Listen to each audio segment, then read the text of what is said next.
नमस्कार दोस्तों, जिनकी किस्मत बहुत खराब है उनको क्या करना चाहिए, कौन सा उपाय करना चाहिए जिससे कि उनकी किस्मत खुल सके और वो धनवान या भाग्यशाली बन सकें, उसकी जानकारी देंगे। तो कर लें दोस्तों चैनल को सब्सक्राइब, साथ में बेल आइकॉन जरूर दबा लें जिससे बराबर जानकारी आपको मिलती रहे नई नई प्रकार की, क्योंकि हम बराबर नई नई प्रकार की जानकारियाँ आपको अपलोड कर रहे हैं जिससे आप भली भांत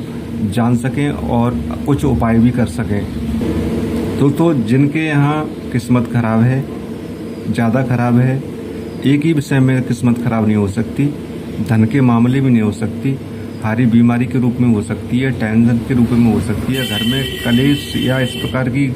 तमाम प्रकार की जो समस्या होती हैं उससे भी हो सकती है, अनेकों लाभ से वंचित भी हो सकते हैं, रोग धोग से लेकर के घर में तमाम प्रकार की विकृति ऐसी होती हैं कि जिससे हम कह सकते हैं कि हमारी किस्मत खराब है।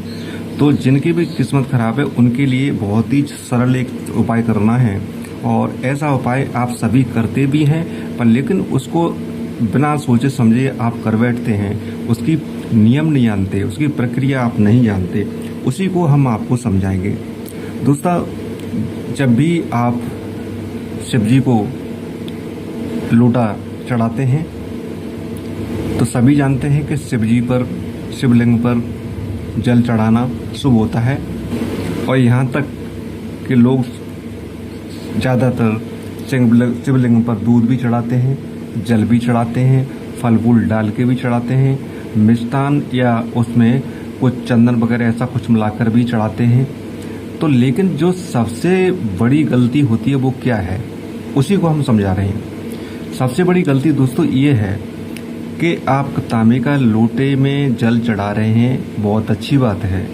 पर तांबे के लोटे में कभी भी आप दूध न चढ़ाएं। दूध अगर तांबे के लोटे में अगर चढ़ाते हैं तो ये शुभ नहीं होता। और सबसे मुख्य समस्या है दोस्तों आपकी किस्मत खराब करने वाली, वो ये चीज़ है कि तांबे का लोटा तो आपका शुभ है, पर जो लोटे की गर्दन है वो चौड़ा मुंह लिए हुआ अगर होती है, पेट लोटे का कम होता है, तो ऐसे लोटा चढ़ाने से आपकी किस्मत कभी नहीं चम सकती, ये अशुभ होता है। जब भी आप तांबे के लोटे से जल चढ़ाते हैं तो उसका पेट बड़ा होना चाहिए, गर्दन छोटी होनी चाहिए। अगर इस प्रकार के लोटे से आप जल चढ़ाते हैं तुलसी पर, शिवलिंग पर या कहीं पर भी, तो दोस्तों आप ध्यान रखें कि अगर तांबे के अलावा आप पीतल के लोटा चढ़ाते हैं, स्टील का लोटा में चढ़ाते हैं, ये इतने शुभ नहीं होते जितना तांबे का पात्र होता है। पर लेकिन दूध आप कभी भी शिवलिंग पर तांबे के लोटे में न चढ़ाएं, और तांबे से अगर जल भी चढ़ाते हैं, तुलसी को चढ़ाते हैं या शिवलिंग को चढ़ाते हैं, तो इस बात का ध्यान रखें कि चाहे आपका लोटा चांदी का है या आपका तांबे का है, दोनों ही शुभ पूजा पाठ में माने जाते हैं। तो अगर चांदी की आपकी क्षमता नहीं है तो तांबे के लोटे में आप चढ़ा सकते हैं, पर लेकिन इस बात का ध्यान रखें कि दूध को तांबे के लोटे में न चढ़ाएं, किसी दूसरे लोटे में चढ़ा सकते हैं, चांदी के लोटे में चढ़ा सकते हैं। अगर कुछ भी नहीं है तो आप स्टील के लोटे से चढ़ा सकते हैं। लेकिन दोस्तों, जिसकी गर्दन छोटी होगी उस लोटे से आप जल